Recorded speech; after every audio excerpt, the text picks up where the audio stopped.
Bienvenidos Igniters, bienvenidos a este podcast con el episodio número 2 de Ignite Leadership. A estas alturas el episodio 1 ya debió haber salido, ya debemos de tener sus recomendaciones, sus impresiones de cómo vieron el podcast número 1, porque queremos hacer algo un poco diferente. Para nosotros es un gustazo estar el día de hoy aquí compartiendo este espacio. Y uno de los grandes mitos que nosotros queremos romper es que la agilidad no es para todos. Y la verdad es que creemos nosotros todo lo contrario. Porque creemos firmemente en que si no, hay quien dice que no funciona la agilidad es porque no la ha sabido implementar. Eso es lo que yo, con esa premisa quiero partir el día de hoy. Y también para aquellas personas que no han tenido un acercamiento con lo que son marcos de trabajo ágiles, incluso lo que nosotros hacemos con mucha fuerza, que es crear líderes ágiles, a mí me gustaría, Nico, empezar a ver y a desmenuzar qué es esto de la agilidad. En la agilidad se utiliza el marcos de trabajo como algunos lo van a ubicar, otros no, eso no importa, lo vamos a ir desmenuzando poco a poco. El Scrum, Kanban, EVM, el SAFe, y una serie de herramientas, ojo, herramientas que se pueden estar utilizando desde la agilidad. Y digo herramientas porque hacen más fácil el trabajo, porque realmente la agilidad está acá arriba, porque es una forma de trabajar, porque es un cambio cultural, porque es disciplina con estrategia, con enfoque, pero eliminando lo tradicional, eliminando la burocracia, eliminando la toma de decisiones unidireccional, que no puedes avanzar si el jefe de jefes te está dando la venia para poder avanzar.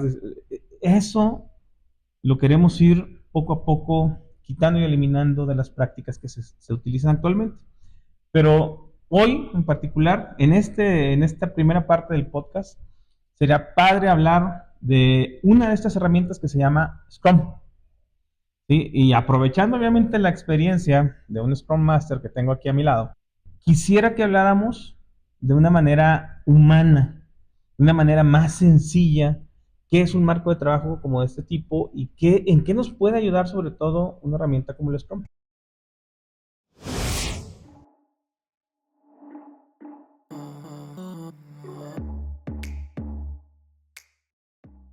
Así es, bueno, realmente como lo mencionaste, esto es un cambio de mentalidad.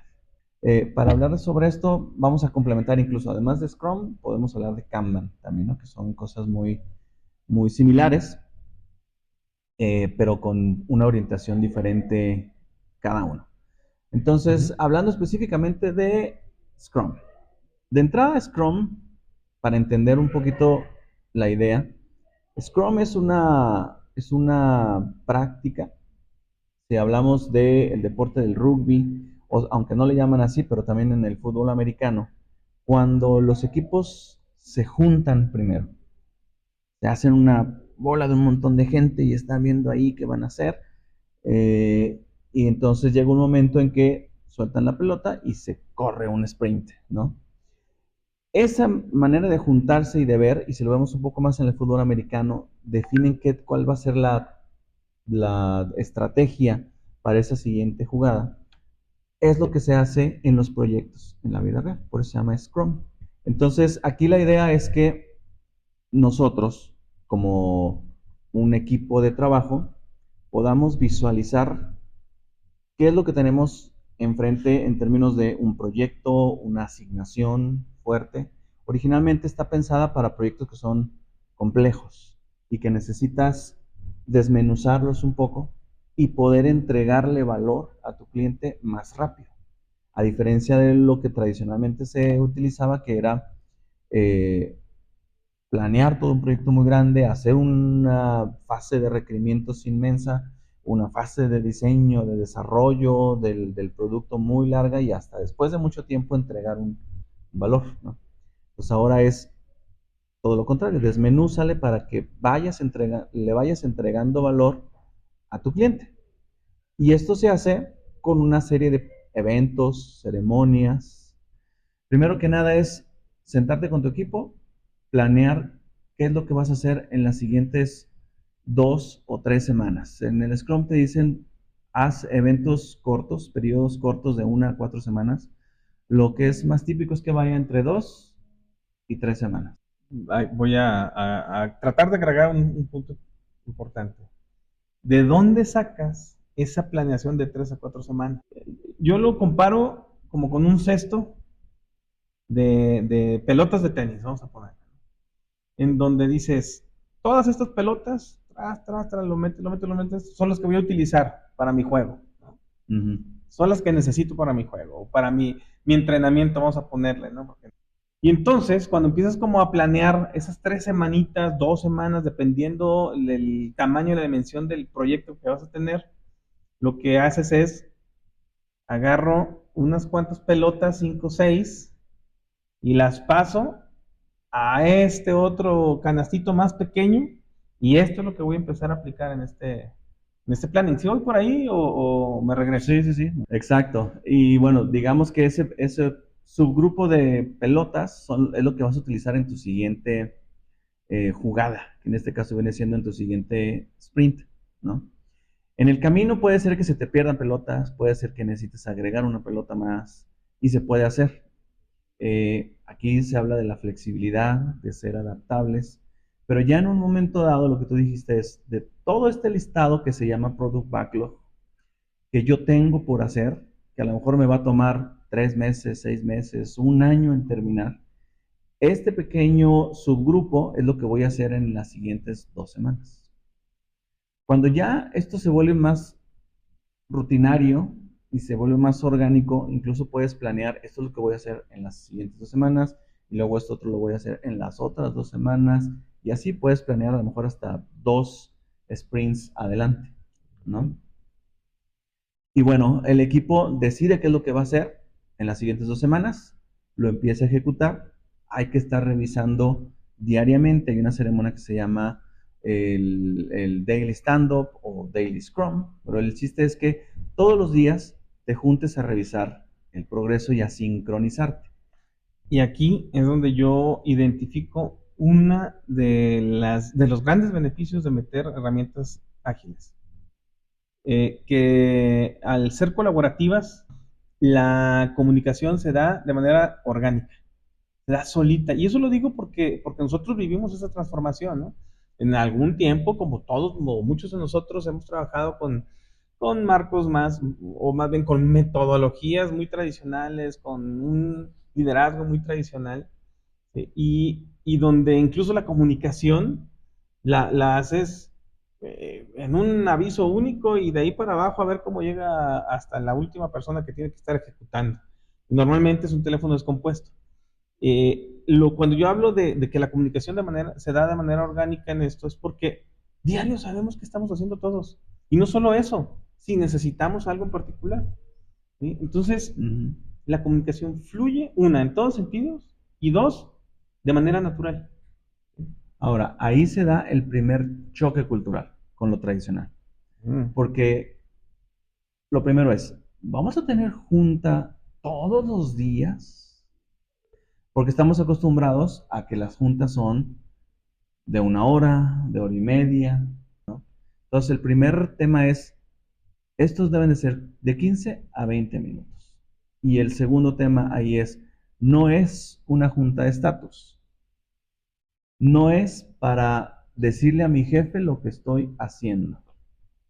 Yo comparto con todos lo que estoy haciendo, lo que voy a hacer, y si tengo algún impedimento, para que si hay alguien que pueda apoyarme, me pueda apoyar.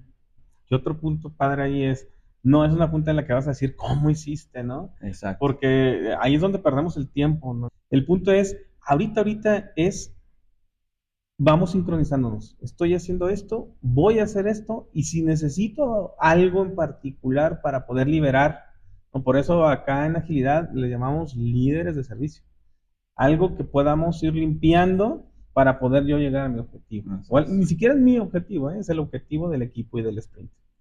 Ahí el papel del Scrum Master o del líder de iteración, líder de sprint, sprint manager, iteration manager, como le quieran llamar, es clave, es crucial, porque es el que tiene que tener al equipo en el daily stand-up bien enfocado. Nada más dime qué hiciste y nada más dime qué vas a hacer hoy. ¿Qué pasa también? Puede suceder que a estos daily stand-ups entre el jefe, es decir, el gerente, por ejemplo. No es tan recomendable, pero a veces sucede, sobre todo en empresas pequeñas. ¿Y qué sucede? Cuando un jefe entra a una reunión, sea la que sea. Pues normalmente la gente deja de comunicarse de manera correcta, deja de fluir. Ah, exactamente. Y el que habla más es el jefe, ¿no? Es el Ajá. que luego dirige. Y entonces a veces se superpone al Scrum Master. La gente tiene que hablar porque tienen que decir qué hice ayer, qué hice hoy, etcétera, qué voy a hacer hoy. Pero lo dicen luego ya demasiado bonito.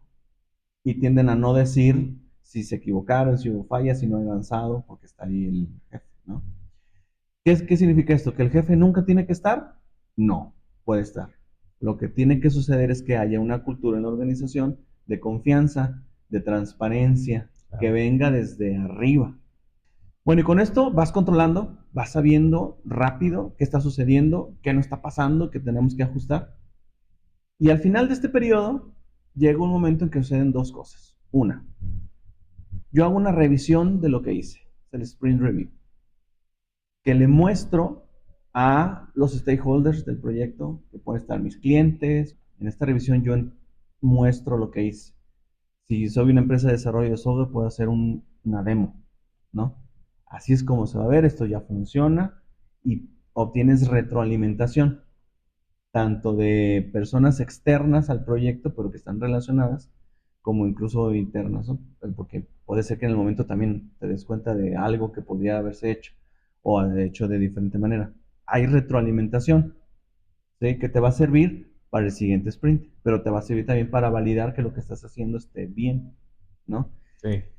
Y sirve también como una especie de validación emocional para el equipo, porque el que presenta no es el Scrum Master, otra vez no es ni el jefe. El que presenta es el equipo, es la persona que hizo ese producto, que participó en esa actividad y es la que lo explica, ¿no? Entonces, eso sirve también para la gente para sentirse bien de lo que hice. Cuando termina eso, vienen las retrospectivas. La retrospectiva es el momento en el que se une el equipo para analizar cómo ejecutaron su sprint pasado, ¿va? Y se revisan principalmente tres cosas. ¿Qué hicimos bien? Y celebramos lo que hicimos bien. ¿Qué no hicimos tan bien? Y lo analizamos claramente. ¿Y qué acciones resultan de los problemas que encontramos? Acciones de mejora. Estas acciones tienen que estar incluidas en alguno de tus siguientes sprints. No siempre se puede todo, pero las acciones tienen que estar incluidas ahí. Un error común es que pongas muy bonitas tus acciones, pero ahí las dejes y no regreses a ellas y se pierden.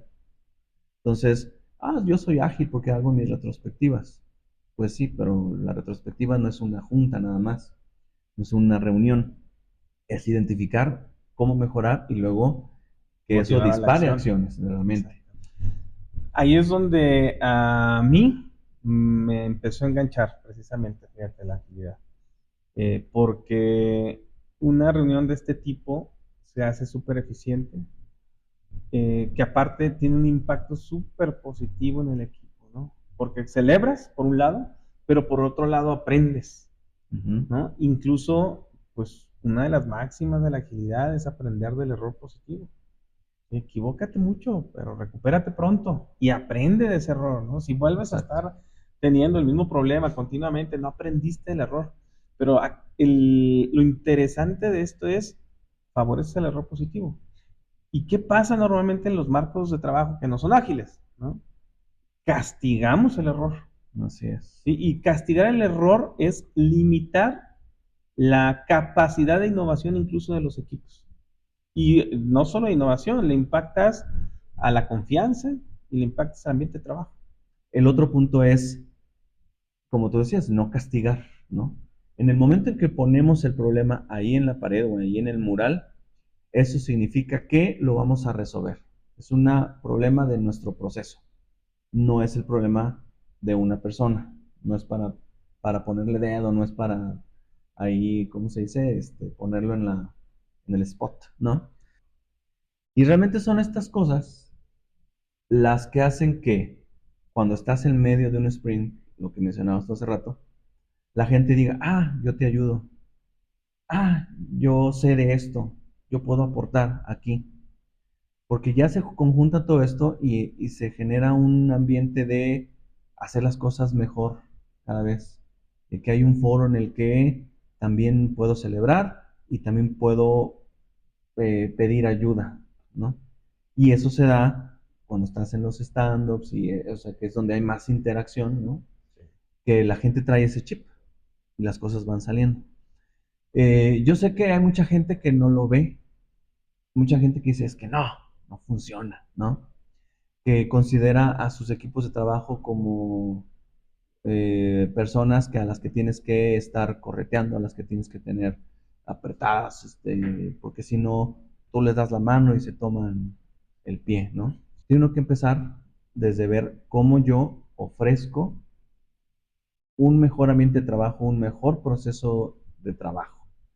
Hay una imagen en una presentación que estaba haciendo hace poco que representa al líder de servicio. Sí. Es unas manos así y aquí arriba tu equipo, ¿no? O sea, unos monitos de papel, pues, pero es con tu mano ahí. Eso es el líder de servicio, el líder que sostiene a su equipo, que lo ayuda, que lo lleva al objetivo y no nada más el líder que presiona. Ahora, Kanban. Yo creo que muchos se van a identificar con este escenario. Tienes una empresa, un equipo en la que tienes 10, 15 personas, hay muchísimo trabajo, mucha gente está haciendo muchas cosas. Tú como dueño, como líder, no sabes qué están haciendo todo el mundo. Tienen el objetivo, saben lo que venden, se está vendiendo, pero dicen es que la neta es que yo mejor los dejo porque no sé exactamente qué está pasando ahí adentro. Entonces, ahí es en donde entra el Kanban. Kanban es en japonés, significa literal tarjeta visual. Es visualizar, donde por tarjeta podemos imaginarnos un post-it, por ejemplo, donde por una tarjeta entendemos trabajo, una tarea, una actividad. Tenerla de manera visual, una pared específicamente para eso, tener un pintarrón o una herramienta Digital, como ¿no? Trello, como Monday, como Jira, como ClickUp, hay infinidad de herramientas en donde yo pueda ver lo que está haciendo la gente y yo pueda ver no solo lo que está haciendo, sino en qué momento, en qué fase de ese proceso de entrega de servicio o de desarrollo del producto están trabajando. En Kanban hay tres cosas, tres elementos clave. Primero, por cada tarjetita es una tarea. El segundo punto es las columnas que reflejan cuál es tu proceso. El flujo, ¿no? Tu flujo de trabajo que refleje lo que tú haces realmente. ¿Va? Y el número tres, que es el famoso WIP, el Work in Progress, que es el límite que tú le das de las tareas que están en proceso a cada columna. Este límite puede estar expresado en términos de el tiempo que dura una tarea o el tiempo que una tarea dura en una columna, en una fase, o la cantidad de tareas que puedes tener en una fase. ¿Para qué? Para evitar cuellos de botella, identificar estos cuellos de botella que te puedan decir si alguien o un proceso es demasiado tardado por aprobaciones, por investigación, o por falta de conocimiento. Capacitación, ¿Sí? entrenamiento, sí. Identificas dependencias con otros pasos que te estén afectando, un paso posterior. ¿Y qué sucede? Que lo estás analizando, se mide y aplicamos ahí ya todo el empirismo de la agilidad, ¿no? Identifico un problema, defino una acción de mejora, la utilizo, pruebo veo si hay ajustes y si hay ajustes, pues los vuelvo a probar y entonces eso va haciendo que vayas también mejorando y que tu proceso fluya. Eso es principalmente el objetivo. Y por lo tanto también vas a tener una entrega continua de valor. Ahora, ¿en qué se diferencian? Aunque hay ciertas relaciones, porque ya en el momento en que el Kanban lo metemos a un ambiente ágil, se empieza a parecer al Scrum, ¿no? Pero el Scrum lo utilizamos cuando tenemos un proyecto grande, un problema que resolver, que es complejo, que es largo, robusto. Con Kanban va más orientado a el trabajo del día a día. Actividades que no son actividades largas, que no es parte de un proyecto. Entonces son actividades más del día a día. Se utiliza mucho en empresas que dan soporte, en call centers, y que reciben día con día requerimientos nuevos, ¿no? Y que no quiere decir que es uno u otro, ¿no? Es Exacto. dependiendo de lo que vayas a hacer. Exacto. O sea, si tú usas marcos de trabajo ágiles, puedes saber, dependiendo del tipo de proyecto, qué es más ágil para ti incluso. Voy a meter Scrum, voy a meter Kanban o algún otro tipo de herramienta. Muy sencillo, en Kanban, que te da muchos beneficios, pero como en todo, tienes que saber implementarlo. Estuvimos platicando con Sofía y decía, es que esto lo hemos aplicado en muchos lugares, pero la gente no sabe qué es, ¿no? Y a mí me llamó mucho la atención porque sí es cierto, porque el enfoque, como al no saber qué es, ¿no? Y al no tener ese chip de agilidad, una herramienta de este tipo se puede volver únicamente una herramienta de control. Exacto. ¿Sí? De control, de quiero saber qué estás haciendo, qué empezaste, qué terminaste, cuántas tareas ejecutaste, y no una tarea, una herramienta colaborativa, que es precisamente lo que busca el cambio cultural de lo tradicional a la agilidad. Excelente. Gracias, Igniters. Muchas gracias. Síganos viendo, síganos mandando sus comentarios, cómo podemos mejorar este podcast, cómo les gustaría que fuera también el formato. Critíquenos, no pasa nada. Aprendemos de eso. Métanse en nuestra página también. Hay blogs sumamente interesantes. Y esperen algo muy interesante que vamos a hacer aquí en la misma página, donde estaremos metiendo unos planes, unos programas muy padres en los que tú te puedes estar, digamos, tienes una membresía con nosotros y tendrás acceso a blogs, acceso a eventos, capacitación, incluso asesoría, dependiendo de la membresía que tú quieras, en la que te quieras integrar. Así es, se vienen cosas buenas. Nuestra filosofía es hacer las cosas sencillas, nos gusta hacer cosas prácticas, dar tips, dar herramientas, dar consejos, etcétera, prácticas que los puedes usar el día de mañana, luego luego. Así que pues muchas gracias, nos vemos en el siguiente episodio.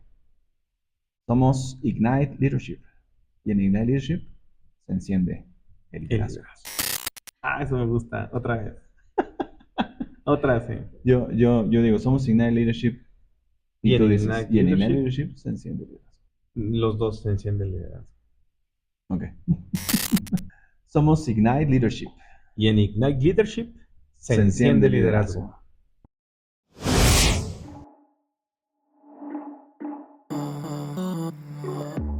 Ignite Leadership. Encendiendo el liderazgo.